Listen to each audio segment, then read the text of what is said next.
Yang pertama ini adalah sponsor proyek, kemudian manajer proyek, tim proyek, kemudian staf pendukung, kemudian pelanggan, pengguna, pemasok.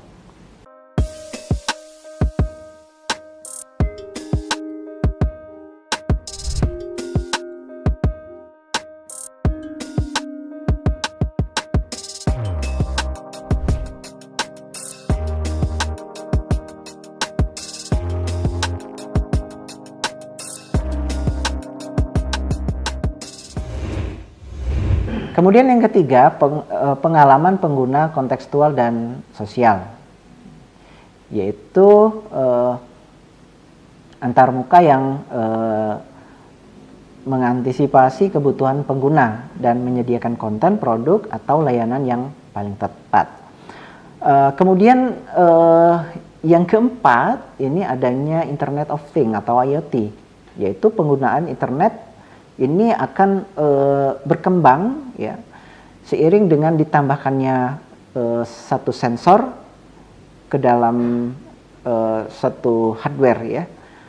Misalnya ada NFC ya, sehingga memungkinkan pengguna melakukan pembayaran. Misalkan ini bisa digunakan untuk naik pesawat, di tol dan sebagainya.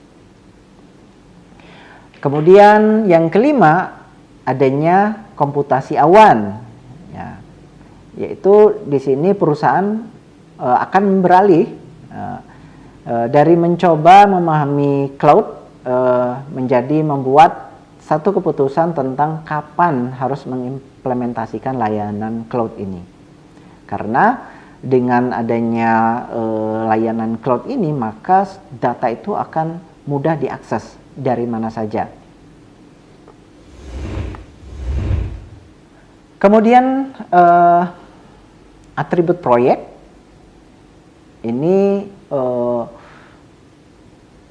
sebuah proyek itu memiliki tujuan yang unik, kemudian juga bersifat sementara dan dikembangkan menggunakan elaborasi progresif. Ya, kemudian proyek ini juga membutuhkan sumber daya, seringkali dari banyak tempat. Dan proyek ini harus memiliki pelanggan utama atau sponsornya.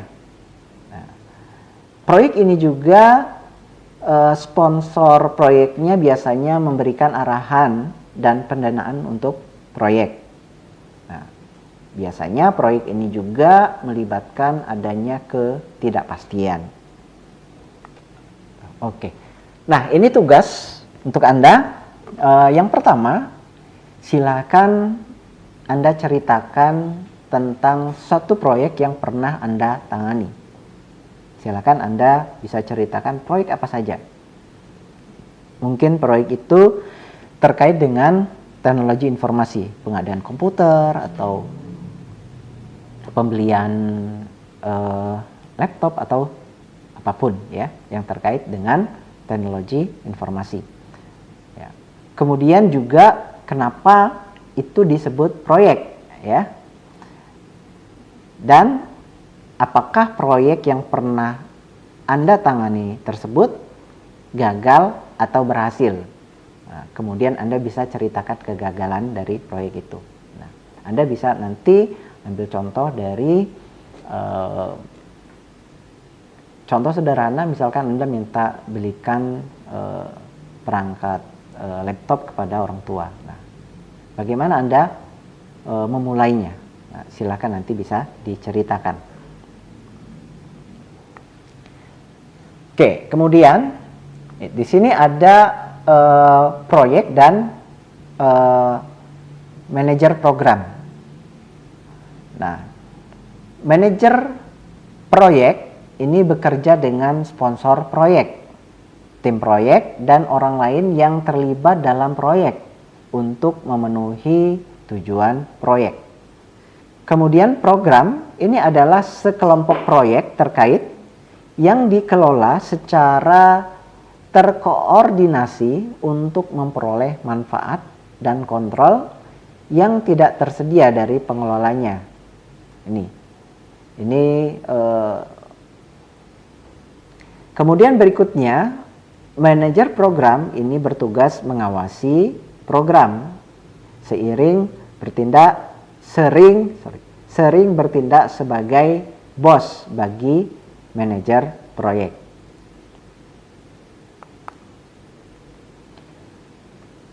Nah, di sini kita bisa lihat di sini manajemen proyek yang sukses ini berarti memenuhi ketiga tujuan. Nah, di sini kita bisa lihat di sini ada 3 tujuan, yaitu ruang lingkup, waktu, dan biaya. Nah, ini kita bisa lihat di gambar ini. Apa tujuannya? Adalah memuaskan sponsor proyek, sehingga tujuan proyek itu tercapai.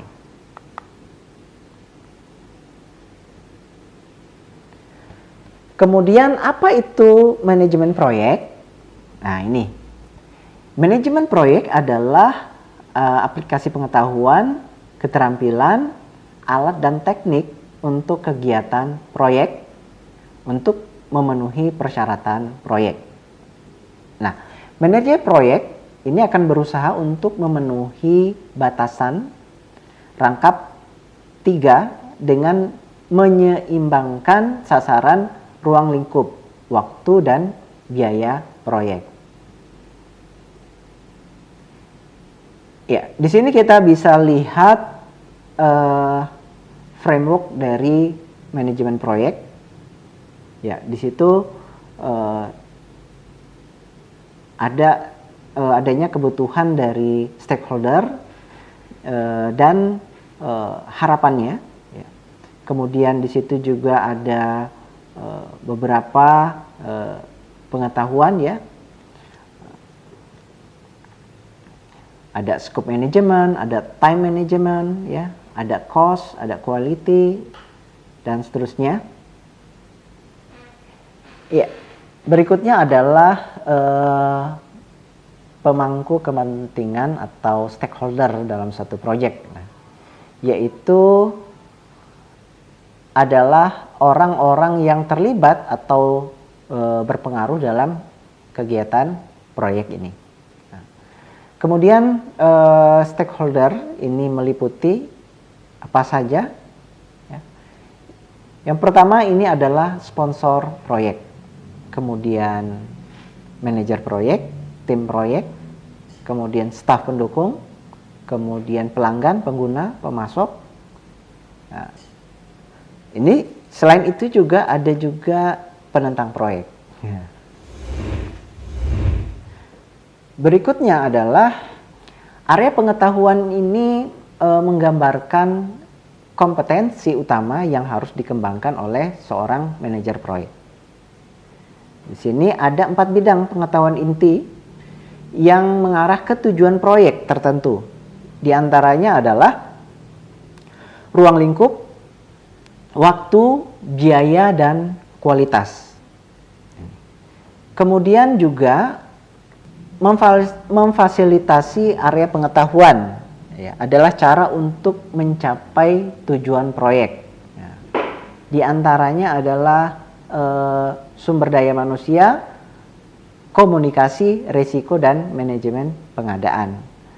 Kemudian adanya satu area pengetahuan, yaitu manajemen integrasi proyek yang mempengaruhi dan dipengaruhi oleh semua area pengetahuan lainnya. Dan semua bidang pengetahuan itu penting. Nah, alat dan teknik manajemen proyek untuk membantu manajer proyek dan tim ini dalam berbagai aspek manajemen proyek. Nah, beberapa yang spesifik ini meliputi, ini yang pertama ini ada project charter atau piagam proyek, ya.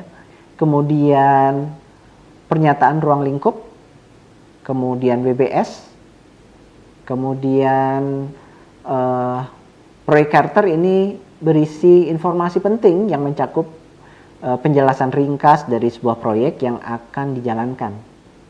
Kemudian WBS itu adalah Work Breakdown Structure, yaitu suatu metode pengorganisasian proyek menjadi struktur pelaporan yang bentuknya hierarkis.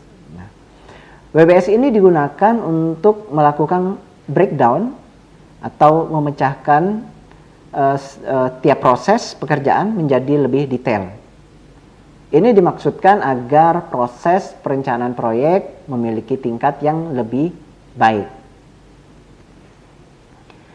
Kemudian adalah bagan Gantt, kemudian diagram jaringan, analisis jalur kritis, dan penjadwalan rantai kritis atau penjadwalan waktu di sini. Berikutnya adalah estimasi biaya dan manajemen nilai yang diperoleh. Nah, ini kaitannya ini dengan biaya. Nah,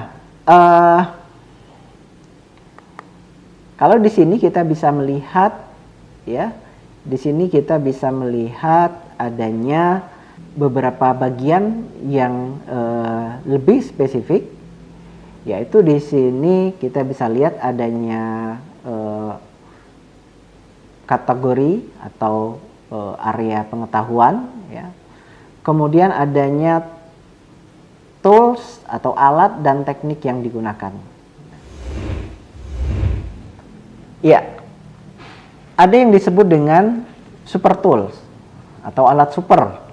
Super tools atau alat super adalah alat yang memiliki kegunaan tinggi dan potensi yang tinggi untuk meningkatkan keberhasilan proyek. Nah, contohnya adalah perangkat lunak untuk penjadwalan tugas.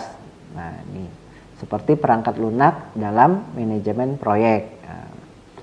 Misalkan apa contohnya, ada kalau kita sebut merek, ya, ada di sana seperti Microsoft Project. Nah, itu dia contohnya. Kemudian selain perangkat lunak, tentunya adanya pernyataan ruang lingkup proyek. Kemudian adanya juga analisis kebutuhan proyek dan adanya laporan pelajaran yang sudah diperoleh dalam satu proyek. Dan alat yang sudah banyak digunakan yang telah ditemukan untuk meningkatkan kepentingan proyek ini meliputi yang pertama adalah laporan kemajuan, kemudian adanya pertemuan awal, kemudian ada bagan Gantt, kemudian adanya perubahan permintaan. Demikian materi kita pada hari ini. Jangan lupa like dan subscribe channel Kuliah Teknokrat. Saya akhiri. Assalamualaikum warahmatullahi wabarakatuh. Terima kasih sudah menyaksikan video pembelajaran ini. Jangan lupa like, komen, dan subscribe, serta nyalakan tanda loncengnya agar kalian tidak ketinggalan informasi update lainnya.